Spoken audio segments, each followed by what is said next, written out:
형통한 날에는 기뻐하고 공고한 날에는 되돌아보아라. 이 두 가지를 하나님이 병행하게 하사 사람이 그의 장래일을 능히 헤아려 알지 못하게 하셨느니라. 내 허무한 날을 사는 동안 내가 그 모든 일을 살펴보았더니 자기의 의로움에도 불구하고 멸망하는 의인이 있고 자기의 악행에도 불구하고 장수하는 악인이 있으니 지나치게 의인이 되지도 말며 지나치게 지혜자도 되지 말라. 어찌하여 스스로 패망하게 하겠느냐. 지나치게 악인이 되지도 말며 지나치게 우매한 자도 되지 말라. 어찌하여 기한 전에 죽으려고 하느냐. 너는 이것도 잡으며 저것에서도 내 손을 놓지 아니하는 것이 좋으니 하나님을 경외하는 자는 이 모든 일에서 벗어날 것임이니라. 아멘. 네, 오늘은 2017년 마지막 날, 마지막 주 예배가 있는 날입니다. 이렇게 복된 날에 함께 오신 분들 서로 한번 같이 인사하고 서로 축복하겠습니다. 잘 오셨습니다. 사랑하고 축복합니다. 네. 연말이고 또 연휴고 그러다 보니까 굉장히 많이 빈자리가 있는데요. 놀러 가지 않으시고 이 자리에서 이렇게 예배드리신 여러분 축복합니다.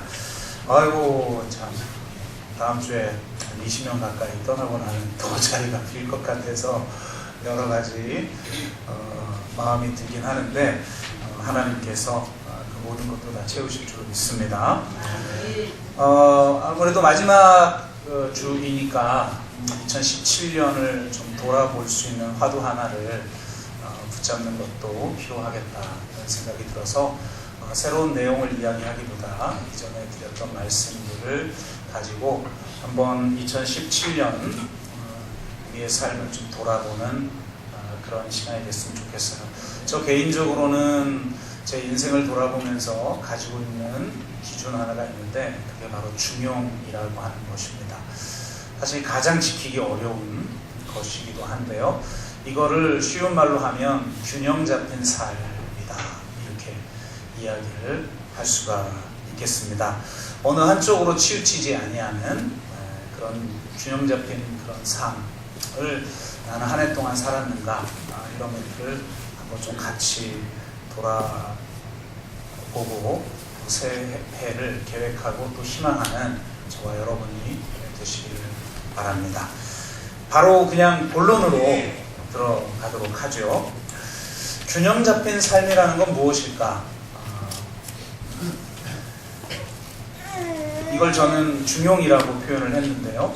우리나라에서 많이 사용하는 언어로 중용이라고 할 수가 있는데 중용은 무엇일까? 그것은 극과 극을 아우르는 것이라고 말할 수가 있겠습니다.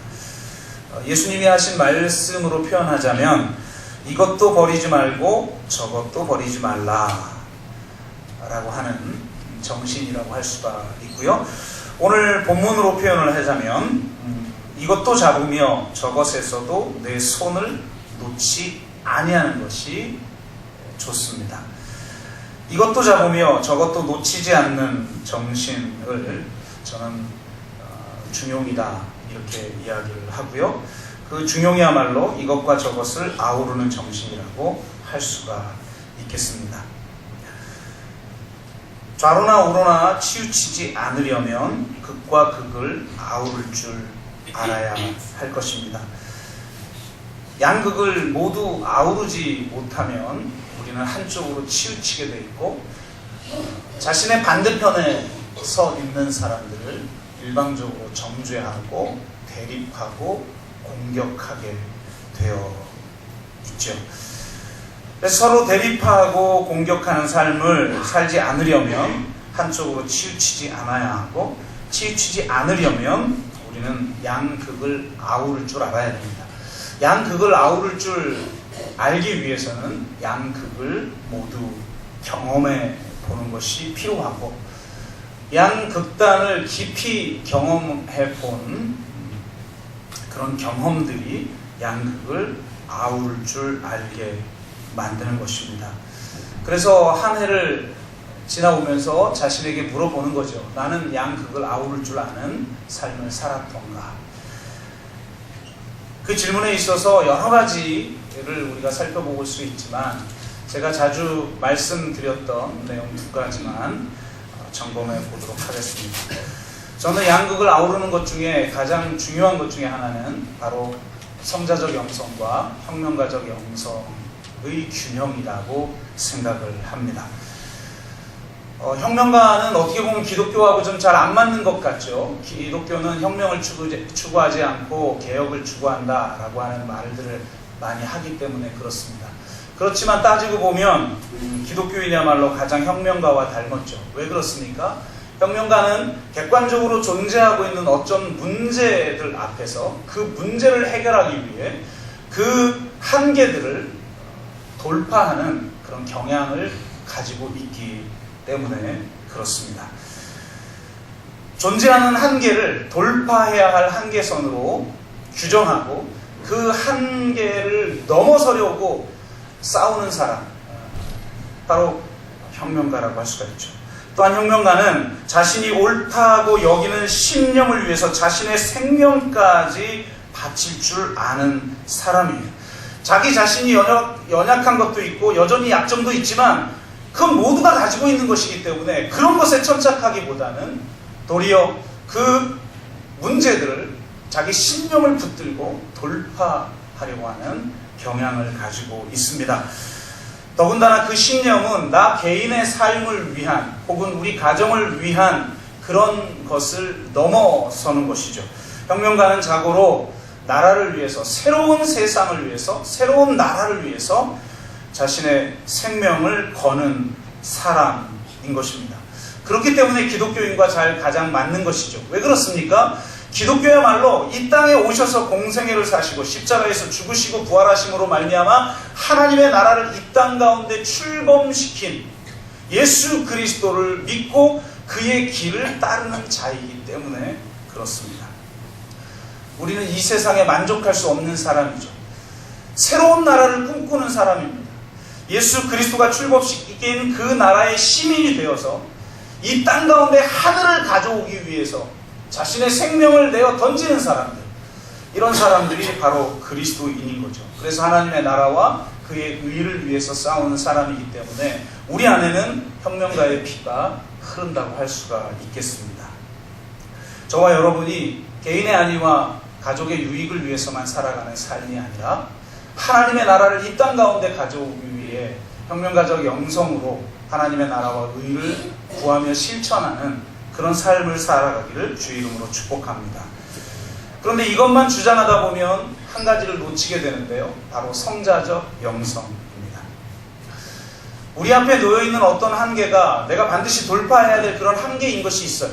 하나님이 우리 가운데 일하시길 원하시는데 우리가 스스로 만들어 놓은 한계 때문에 하나님의 일하심을 제한하는 경우도 많이 있죠. 그렇지만 더 많은 경우는 사실은 내 앞에 있는 한계선은 우리가 인정해야 할 한계선일 때가 훨씬 많이 있습니다. 하나님이 그 한계선을 통해 우리의 약함을 바라보게 만드시는 거예요. 그래서 성자적 영성을 가진 사람들은 이 세상 객관적으로 존재하고 있는 어떤 문제들을 고치려고 하기보다는 자신의 내면을 바라보며 내 안에 있는 한계가 무엇인지, 내 안에 있는 약함이 무엇인지 그것을 더 깊이 성찰하고 그것을 인정할 줄 아는 그런 영성을 갖게 되는 것입니다. 그래서 자신의 약함을 있는 그대로 드러냅니다. 왜냐하면 내 약함조차도 하나님이 주시는 은혜이기 때문에 그렇습니다. 내가 약한 가운데 처하는 것이 내 가운데 하나님이 일하시는 조건이라는 것을 우리는 알기 때문에 도리어 나의 그 약함을 있는 그대로 인정하고 드러낼 줄 알아요. 그런 사람들 앞에서는 우리가 편안함을 느끼게 되는 것이죠. 혁명가의 저돌성 앞에서는 우리가 도전을 받습니다. 그런데 이 성자적 영성을 가진 사람의 편안함 앞에서는 우리도 무장해제하게 되고 우리도 우리 자신을 있는 그대로 드러낼 줄 알게 되는 것이죠. 저는 이 두 가지가 우리 가운데 동시에 있어야 된다고 생각을 합니다. 올 한 해를 돌아보면서 나는 정말 하나님의 나라와 의를 위해서 한계선을 돌파하며 하나님 나라의 의와 하나님 나라의 그 비전을 위해서 살았던가, 동시에 끊임없이 나 자신을 돌아보며 내 자신의 한계를 인정하고 내 자신의 약점을 볼 줄 알았던가. 정말 그것을, 그 두 가지의 균형을 이루는 저와 여러분 되시기를 주의 이름으로 축복합니다. 또 하나는 이상과 현실의 조화라고 할 수가 있는데요. 우리는 끊임없이 이상을 추구하게 되어 있어요. 특히 저 같은 사람은 이상을 추구하는 유형이기 때문에 참 이 세상에 만족하기가 어려운 스타일입니다.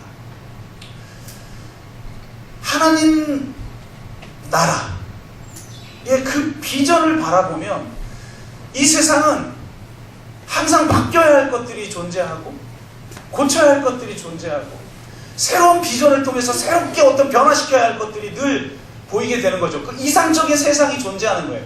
거기에 맞는 나 자신도 내가 되어야 할 어떤 나로서 존재해요. 이상적인 나의 상이 있어요. 그걸 늘 기대하죠. 근데 우리가 절망하는 이유가 뭡니까? 이 세상의 현실은 그렇지 않아요. 그리고 현실적인 나의 모습도 그렇지 않아요. 되고 싶은 나와 현실의 나의 그 괴리만큼, 되어야 하는, 마땅히 되어야 하는 이 세상의 모습과 이 현실의 괴리만큼 우리는 절망하고 때로는 환멸을 느끼는 거예요. 그 괴리를 줄여보려고 나름대로 열심히 노력하는데 힘들죠. 쉽지 않아요. 그래서 우리는 쉬운 길을 선택합니다. 둘 중에 하나를 선택하는 거죠. 그래서 늘 이상적인 기준을 가지고 낭망하고 절망하거나 혹은 또 남을 정죄하거나 현실적 대안 없이 모든 사람을 비판하는 그런 모습으로 살아가는 사람을 주위에서 참 많이 봅니다. 이루어내는 건 없어요. 현실 속에서 어떤 대안을 만들지는 못하는데 누구에 대해서도 비판을 하는 그런 사람들이 존재하죠. 그런데 반대로 이상적인 건 불가능하다라고 생각하고 포기하는 사람들이 있어요. 그냥 현실에 적응하며 사는 것이지, 아니 그냥 생존을 위해서 살아가기도 힘든 세상에 무슨 하나님 나라의 비전이고 무슨 하나님의 나라와 의를 구하는 삶이고, 그것은 그냥 저 이상적인 것에 대해서 이야기하는 성경책에나 기록되어 있는 것이지, 이 현실에 기록되어 있는 우리에게 전하는 메시지들은 그것과 거리가 너무 멀다 라고 생각하게 만드는 거죠. 저는 이상적인 사람들은 현실적일 필요가 있고 현실적인 사람들은 이상적일 필요가 있다고 생각합니다. 이상을 포기하지 않는 거예요. 끊임없이 포기하고 싶어지죠. 왜냐하면 그 이상을 이루는 삶은 참으로 현실적인 삶이에요. 그 이상을 이루기 위해서는 반대를 품어야 하고요.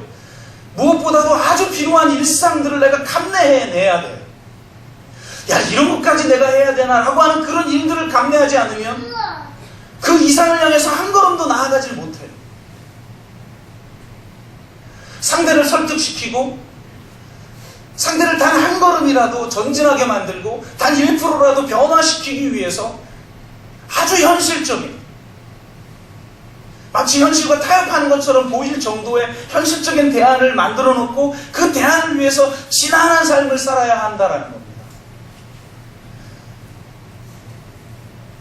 그러면서도 우리는 현실과 타협하지 않고 끊임없이 그 이상을 붙들고 나아가는 사람이 되어야 하는 것입니다. 1년을 돌아보면서 저와 여러분은 과연 그런 삶을 살았는지를 돌아보시기를 주 이름으로 축복합니다. 중용이란 양극을 아우르는 거라고 말씀드렸는데요. 양극을 아우르기 위해서는 중심을 분명히 잡아야 합니다. 제가 본헤퍼라고 하는 신학자를 굉장히 좋아하는데요. 그분이 쓰신 그리스도론이라고 하는 책을 읽다가 한 문장에 제 마음이 꽂혔는데요. 그리스도는 중심이시다. 나와 너와의 관계의 중심이시고 이 세상의 중심이시고 이 역사의 중심이시다 라고 하는 것입니다. 중심이신 그리스도. 아, 그렇구나. 예수 그리스도를 만나고 예수 그리스도 안에 있을 때 우리의 관계 안에, 우리의 삶 안에 이 역사 가운데 중심이 생기는 거구나. 그래서 중심이 생기고 나면 중심을 이탈하고 기울어진 것들을 바로잡을 수 있는 능력을 갖게 되는구나. 균형 잡힌 삶이란 한쪽으로 치우쳐져 있는 것을 바로잡을 수 있는 힘이라고 저는 생각을 합니다. 이 세상은 많은 영역에서 어느 한쪽으로 기울어져 있어요. 삶을 살다 보면 우리는 굴곡을 경험하곤 합니다. 오늘 본문처럼 형통한 날도 경험하지만 공고한 날도 경험하고요. 또 정말 직진 코스를 가고 싶은데 때로는 좌회전, 우회전 해야 하는 그런 구불구불한 길을 가야 할 때가 참 많이 있죠.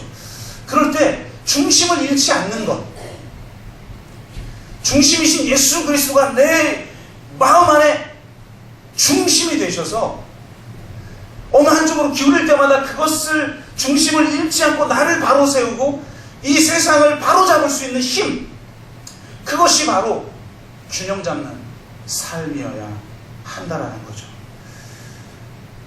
우리가 운전을 하다가 그러지 않습니까? 우회전 길로 가려다 보면 우리 몸은 왼쪽으로 기울어져야 되죠. 좌쪽으로 기울어져야 돼요. 좌회전 길로 가려면 우리 몸은 우회전으로 기울어요. 왜요? 중심을 잡기 때문에.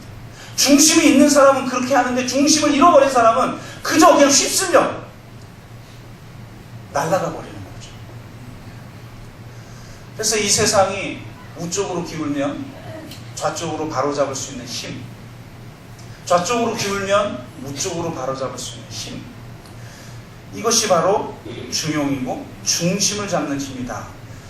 이것을 요즘 유행하는 용어로 말을 하면 복원력이다 이렇게 얘기할 수 있을 것 같아요. 리질리언스라고 하는 용어가 굉장히 요즘 사회 전반의 모든 영역에 쓰이고 있는데요. 이 단어는 극복력, 탄성력, 회복력, 복원력, 회복 탄력성 이런 거를 의미하는 거예요. 예를 들면 배가 여러분 쓰러지지 않는 이유는 복원력이 있기 때문이에요. 제가 배를 진수하는 동영상을 한번 본 적이 있는데 깜짝 놀랐어요. 저는 굉장히 조심스럽게 배를 내려놓을 줄 알았거든요. 딱딱딱딱딱딱딱딱딱딱 체인으로 천천히. 그렇지 않더라고요. 그냥 고인 받침대 딱 빼니까 이 배 전체가 그냥 바다에 그냥 곤두박질 치는 거예요. 아니 저러다가 쓰러지면 어떡하지 하는데 웬걸요? 그냥 곤두박질 치는데도 바로 복원을 해요. 여자분들은 더 실감나는 비유를 들자면 피부 복원력? 참 저희 어렸을 때는 엎드려서 딱 자고 일어나면 여기 자국이 쫙 생기잖아요. 그러면 딱 일어나면 한 1, 2분? 이면 그냥 보통 피부로 바뀌죠. 근데 요즘은 어떠세요, 여러분은? 1시간, 2시간까지. 제 아내가 심지어는 제 컵을 놓고 컵에다가 머리를 받치고 존 적이 있어요. 기도하다가. 자기가 어떻게 존지도 모르고 그러다 나오면서 은혜 받은 것처럼 딱 나왔는데 남들이 볼 땐 여기 원이 하나 있어. 근데 옛날에는 1, 2분이면 이게 나왔잖아요. 그냥 복원이 됐잖아요. 탄력성, 복원력. 지금은 1시간이 지나도 2시간이 지나도 여기에 금거져 있는 게 계속 복원이 안 돼요. 왜요? 복원력이 죽어버립니다. 그러니까 이 리질리언스, 다시 복원하는 능력, 한쪽으로 치우칠 때 그것을 다시 회복하는 능력, 이것을 어떤 사람은 항상성이라고도 하죠. 호메오스, 좀 어려운 말입니다. 호메오스타시스, 호메오스타시스. 쉽게 말하면 그런 거죠. 온도 조절 장치. 너무 더우면 낮추고, 너무 추우면 높이고, 우리 몸에 그런 장치가 있잖아요. 그래서 내가 너무 더우면 그냥 땀이 나는 거예요. 그래서 내 몸의 온도를 낮추죠. 너무 추우면 떨게 만들죠. 그러면 열이 나서 몸의 온도를 높여주는 자동 온도 조절 장치, 자기 정상화 시스템이 존재하는 거예요. 이게 복원력이고 이게 항상성이라는 거예요. 중심이 잡히면 이런 능력이 있어요. 우리 교회가 중심이 잡힌 공동체면 복원력이 있습니다. 이번에 분립 개척을 하면서 어떻게 보면 가장 핵심적인 멤버들이 새로운 개척에 동참을 하게 되는데요. 그러다 보니까 아니 저분들이 개척이 아니라 제가 볼 때 우리가 개척이 되는 것 같아요. 상황이. 그래서 야 이렇게 빠져나가면 어떡하지? 교사는 누가 하지? 셀리더는 누가 하지? 이런 걱정이 싹 들 수 있잖아요. 근데 이 공동체가 복원력이 그래도 있구나. 피부가 들어갔다가 나오는구나. 셀 리더들이 스스로 헌신하여 세워지고, 교사들, 제가 특히 새로운 부서 전도사님, 이번에 이제 부목사님을 다시 쓸 수가 없어요. 저희가 이제 재정적인 어려움이 이렇게 분리 개척을 하다 보니까. 그래서 주변에서는 저보고 절대로 개척하지 마라. 지금은 한두 명이 저한테 이야기한 게 아니에요. 둘 다 망하는 수가 있다. 그래서 저도 정말 기도했고 또 기도 응답을 받고 일을 추진하면서 하나님의 일하심을 경험하게 되는데, 복원력이 있는 공동체구나. 지금 어린이부 교사들 중에 3분의 1이 기존 멤버고 3분의 2가 새로운 멤버들. 복원시키기 위해서 스스로 헌신한 교사들이 나타난 거죠. 저는 우리 성가대도 그렇게 될 줄로 믿습니다. 아멘. 아멘. 너무 많은 멤버들이 빠지고 여러 가지 사정이 겹치다 보니까 이제 오늘이 마지막인데 다음 주부터는 성가대가 잠정적으로 해체가 되는데, 저는 이것도 1년 안에 복원될 줄로 믿습니다. 아멘. 그런 복원의 능력이 우리 가운데 있구나. 정말 참 많이 감사했고, 그 공동체도 바로 세워지고 또 보내는 우리 모 교회도 정말 더욱더 든든하게 세워지는 놀라운 역사가 일어날 줄로 믿습니다. 아멘. 이것이 바로 예수 그리스도가 우리의 중심이 될 때 치우친 것을 바로잡는 그런 능력을 갖게 된다는 것을 보여주고 있는 것입니다. 여러분, 저는 성령의 능력이 바로 이 복원력이라고 생각을 합니다. 여러분 안에 성령이 충만하십니까? 그 성령이 여러분을 복원하고 계십니까? 진짜 건강한 상태로, 건강한 영적 상태로 여러분을 회복시키고 있습니까? 그것이 없으면, 이 기능이 제대로 발휘되지 못하면 우리는 어느 한쪽으로 치우치고 과도하게 되어 결국 몸이 망가지고 공동체가 망가지게 되는 것입니다. 저와 여러분 가운데 정말 이 중심을 잡는 복원력과 항상력이 있기를 주의 이름으로 축복합니다. 세 번째는, 중용이라는 것은 저는 적절함이라고 생각을 합니다. 좌로나 우로나 치우치지 아니하고 양극을 아우르며 중심을 분명하게 잡으면 우리 안에 적절함이라고 하는 중용의 삶의 열매가 나타납니다. 적절한 위치와 적절한 때를 가릴 줄 아는 것, 그것이 저는 중용이라고 생각합니다. 중용은 시간과 공간과 관련되어 있어요. 시간과 공간에 따라 달라질 수 있는 능력, 시간과 공간에 따라 적절하게 행동할 수 있는 능력, 그것이 바로 중용인 것입니다. 중용이 공간적인 개념으로 나타날 땐 적재적소로 드러나고, 시간적인 개념에서는 타이밍으로 드러나는 것이죠. 공간적인 중용이 굉장히 중요하다고 생각합니다. 나는 어느 위치에 있는가? 굉장히 중요해요. 여러분, 한 존재가 존재 자체로 어떠한가보다 더 중요한 것이 그 사람의 어느 위치에 있는가, 어느 장소에 있는가, 어느 부르심의 자리에 내가 배치되어 있는가. 이게 너무나 중요해요. 내 삶에 있어서 가장 중요한 것 하나를 뽑으라고 한다면 어쩌면 배치일 수도 있어요. 내가 어디에 배치되어 있는가, 내가 어느 위치에 서 있는가. 예를 들면 이런 것 같습니다. 제가 한번 예전에 그런 비유를 들었는데요. 감옥과 안방의 차이가 무엇일까? 저기 죄수들 따로 이렇게 가두어 두는 곳, 그걸 감옥이라고 하고 우리가 일반적으로 살아가는 편안한 장소가 안방이다 이렇게 생각할 수 있죠. 그런데 그렇지 않아요. 제가 어느 영화를 보니까 정말 못된 남편 많은데 의처증이 있는 남편이에요. 그래서 출근할 때 안방에 아내를 가둬두고 밖에서 자물쇠를 잠궈버려요. 자기가 돌아온 다음에 열어줘요. 뭐 이런 참 세상에는 정말 악한 사람들이 있는 것 같아요. 근데 보세요. 그럼 그게 더 이상 안방입니까?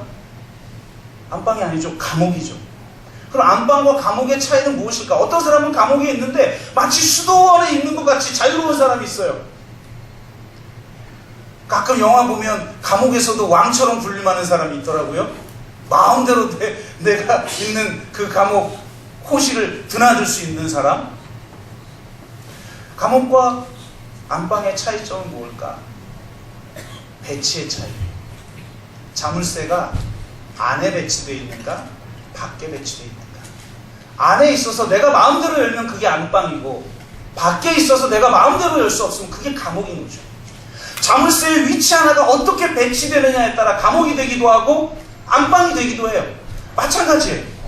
내가 어디에 배치되어 있는가? 나는 과연 적재적소에 있어서 하나님이 나에게 주신 은사를 마음껏 사용하고 있는가? 여러분 한 해를 돌아보면서 여러분은 적재적소에 있었습니까? 하나님의 부르심의 자리에 있었습니까? 그리고 정말 충성하셨습니까? 우리가 왜 삶이 어려워지느냐? 적재적소에 있지 않는 거예요. 하나님의 뜻을 이루기 위해서 내가 있어야 할 자리에 있지 않는 거예요. 마찬가지입니다. 시간도 똑같죠. 하나님의 때에 맞는 타이밍, 이것을 잡지 못하고 살아가는 거예요. 형통해야 될 때인데 스스로 잘못된 선택을 해요. 공고한 때예요. 그러면 기도해야 하고 오늘 말씀처럼 자기를 돌아보아야 할 때인데 전혀 다른 일을 하고 있다 이 말이죠. 타이밍을 잘못 잡는 거예요. 제가 부부관계에 대한 이야기를 할 때 왜 사람들이 부부싸움을 하는가 그런 말씀 드렸죠. 옳은 소리 하기 때문이다. 틀린 소리에서 싸우는 경우는 별로 없어요. 물론 내가 볼 땐 틀린 소리죠. 근데 각자 자기는 옳은 소리 하고 있는 거예요. 그래서 옳은 소리 하지 마라. 옳은 소리 하면 싸운다. 옳은 소리 하지 말고 맞는 소리를 해라. 이런 말씀 드렸습니다. 상대에 맞는 소리, 지금의 타이밍에 맞는 소리. 계속 옳은 말만 하니까 그 사람을 감싸주고 그 사람을 지금 경청해주고 공감해줘야 하는데 훈계하고 또 훈계해야 되는데 그래 그러고 방치해버리고 타이밍에 안 맞는 거예요. 적중해야 돼요. 타이밍에 맞아야 돼요. 나는 하나님의 때에 맞게 하나님의 타이밍에 맞게 나는 살아가고 있는가? 내가 정말 하나님과 소통하고 하나님 앞에서 기도하지 않으면 하나님의 뜻을 알 수가 없어요. 그러니까 계속 내가 있어야 될 자리가 아닌 자리에 서게 되고 하나님의 타이밍이 아닌 그런 선택을 계속 하는 거죠. 정당을 시킬 수 있는 논리는 수천 가지가 되지만 결국 하나님의 때와 맞지 않고 하나님의 자리가 아닌 자리에 서게 되므로 우리 인생을 스스로 힘들게 만들진 않았는가를 돌아봐야 한다는 것입니다. 여러분 한 해를 돌아보면서 주님 내년에는 우리가 정말 적재적소에 있기를 원합니다. 하나님의 때에 맞춰 하나님의 타이밍 가운데 있기를 원합니다. 그렇게 하시기를 주 이름으로 축복합니다. 마지막으로 중용은 알맞음입니다. 적절함은 때와 장소에 대한 것이지만 알맞음은 정도에 대한 것입니다. 다른 말로 말하면 지나치거나 모자라지 않는 것을 의미합니다.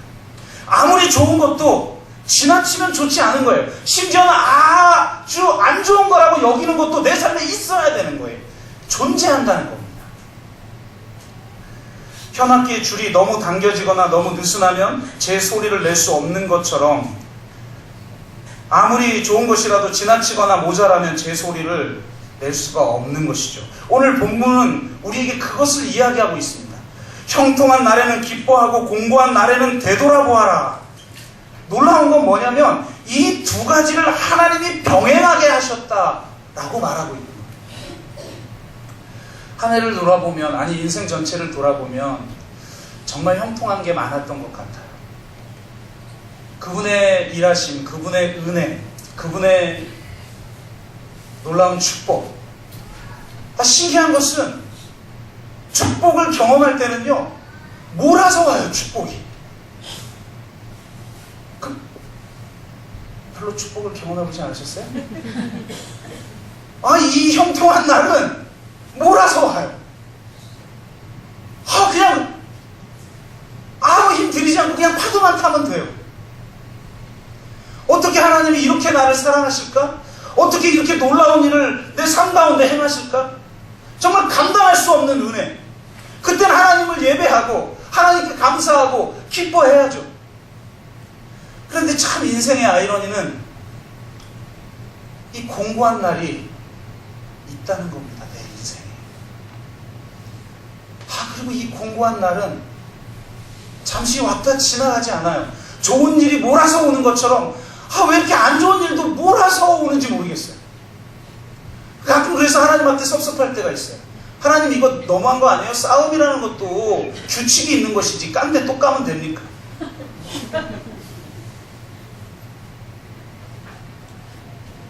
아니 그 상처에 소금 뿌리면 됩니까? 때린데 또 때리면 됩니까? 이렇게 따지고 싶은 마음이 들 정도로 내 삶에 공고한 날이 이어지는 때가 있어요. 그런데 놀라운 것은 성경은 하나님이 이걸 병행하게 하셨다는 거예요.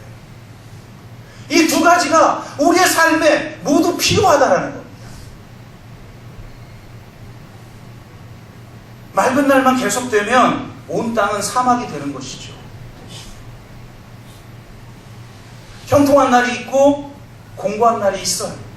그때에 맞게 행동해야 되는 거예요. 형통한 날에는 기뻐하고 감사하고 하나님을 찬양하고 예배해야죠. 그런데 공고한 날에는 어떻게 해야 됩니까? 되돌아봐야 돼요. 저는 기도의 본질은 되돌아보는 것이다. 자기를 돌아보는 것이다. 성찰하는 것이다. 그래서 야고보서 5장 13절은 이렇게 얘기합니다. 너희 중에 고난당하는 자가 있느냐? 그는 기도할 것이요. 즐거워하는 자가 있느냐? 그는 찬송할지니라. 우리가 힘든 이유는 공고한 날이 있기 때문에 힘든 게 아니에요. 물론 공고한 날이 우리를 힘들게도 해요. 그런데 실제로 우리가 그 힘든 것을 증폭시키고 내가 감당할 수 없는 고통으로 만드는 것은 이것도 잡고 저것도 놓지 않으려고 하지 않고 어느 하나만 선택하려고 하기 때문에. 그래서 하나님 앞에 불평하고 원망하죠. 하나님, 내가 예수님 잘 믿지 않았습니까? 내가 하나님 앞에 헌신하지 않았습니까? 그런데 왜 내 삶은 이렇게 공고한 날의 연속입니까? 그렇게 따질 수밖에 없는 우리의 현실 앞에서 진짜 믿음은 그 현실이 하나님이 병행하게 하신 현실임을 인정하는 거예요.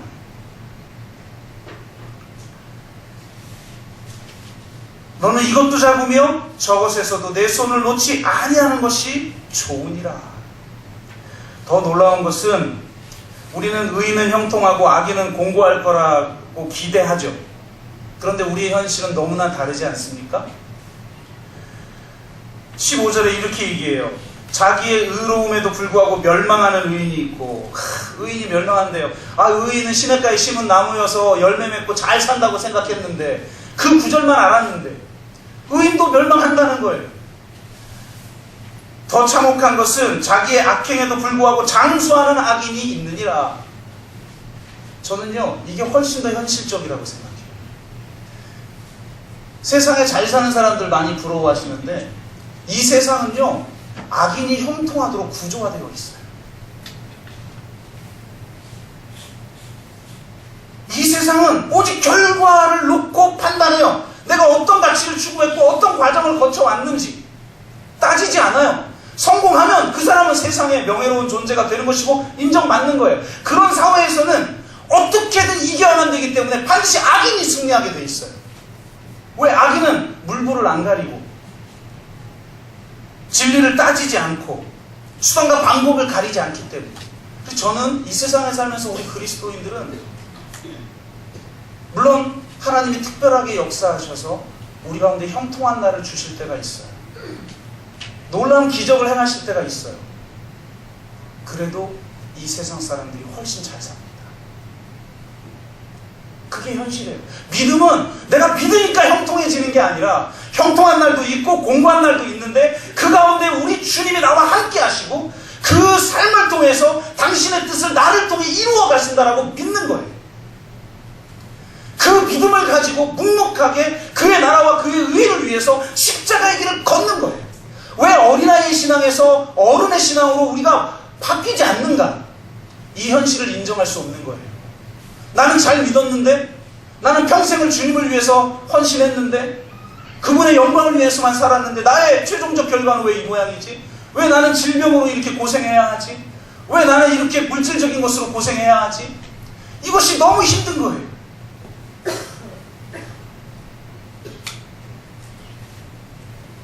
이 간단한 진리, 세상이 이런 것이다. 그리고 너희도 세상 한가운데 살아간다. 이걸 인정하지 않으면 지나치게 의인이 되고 지나치게 지혜자가 되고 혹은 정반대로 지나치게 우매한 자가 되고 지나치게 악인이 되어버린단 말이에요.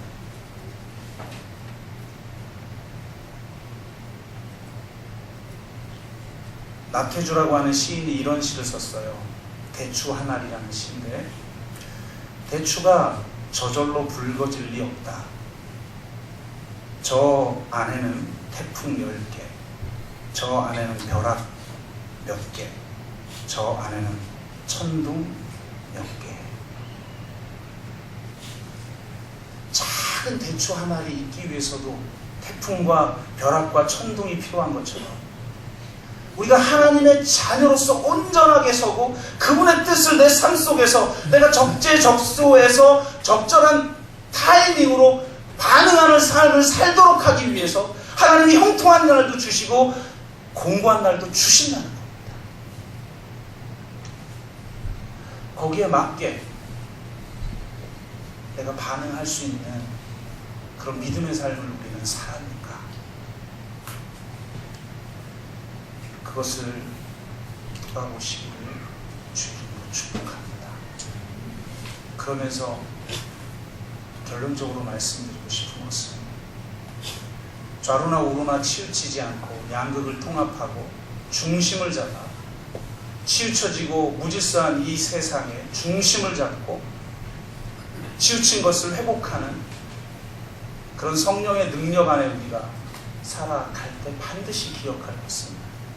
형통한 날에든지 공고한 날에든지 우리 주님이 우리와 함께 하신다. 우리의 삶을 이끌고 계신다. 합력하여 성을 이루신다. 라고 하는 분명한 신뢰를 가지시고 주의 이름으로 축복합니다. 우리 한번 같이 기도합시다.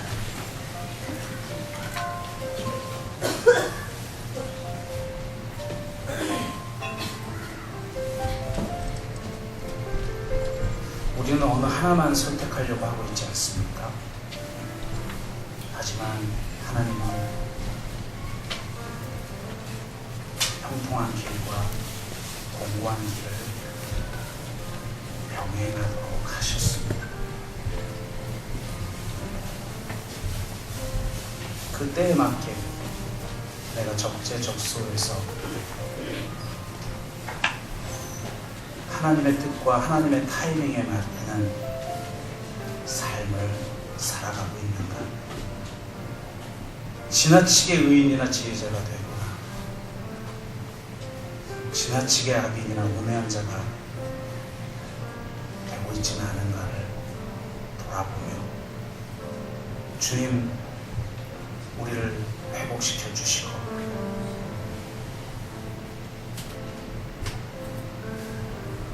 중심을 분명히 잡게 하시고 하나님이 부르시는 자리에 배치돼요.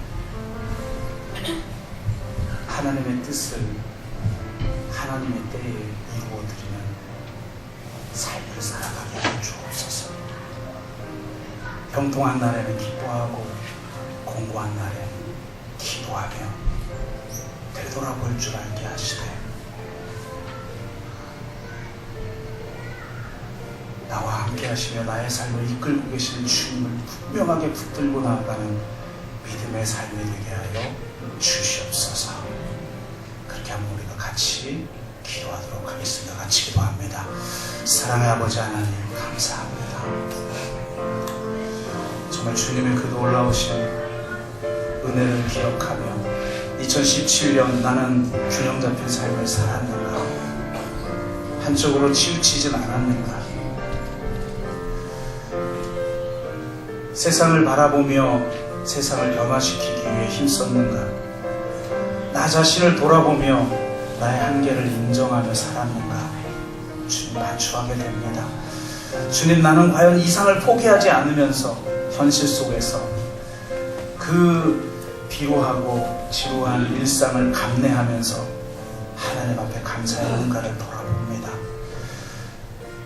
기울어져 있는 이 세상을 바로잡기 위해 정말 중심을 분명하게 붙드는 그런 삶을 살고 있는가를 돌아봅니다. 주님, 정말 우리가 적세적소에서 하나님의 뜻에 맞는, 하나님의 타이밍에 맞는 그런 삶을 살았는가 돌아봅니다. 지나치거나 모자라진 않았는지를 돌아봅니다. 주님, 이제 그 모든 것이 하나님의 뜻 안에 있음을, 주님이 나와 함께 하시고 나와 동행하시고 이끌고 계시고 그 속에서 내가 원하는 것이 아니라 하나님의 뜻을 발견하고 인정하며 받아들이고 그 속에서 하나님께 영광 돌리며 그 속에서 하나님의 나라와 의를 이루어 드릴 수 있는 그런 삶을 살게 하여 주옵소서. 주님, 2017년 은혜 가운데 살게 하시고 2018년을 희망의 눈으로 바라볼 수 있도록 하심을 감사드립니다. 예수 그리스도의 이름으로 기도드리옵나이다. 아멘.